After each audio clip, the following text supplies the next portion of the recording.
सरकार विरोधात संगणक परिचालक आक्रमक. पंचायत समिती दक्षिण सोलापूर येथे शासन निर्णयाची केली होळी.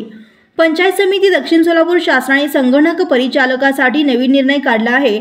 याला विरोध करत पंचायत समिती दक्षिण सोलापूर येथे संगणक परिचालक आक्रमक झाले आहेत.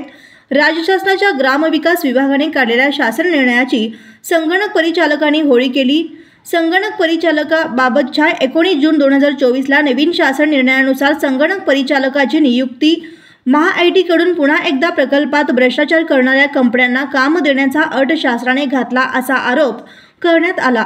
या शासन निर्णयाला संगणक परिचालकाचा विरोध आहे. या विरोधात पंचायत समिती दक्षिण सोलापूर येथे आंदोलन करत शासन निर्णय रद्द करण्याची मागणी करण्यात आली व तसेच 3000 रुपये मानधन वाढही 15व्या वित्त आयोगातून केल्याने संगणक परिचालकाच्या तोंडाला पाणी पुसण्याचे काम शासन केले आहे.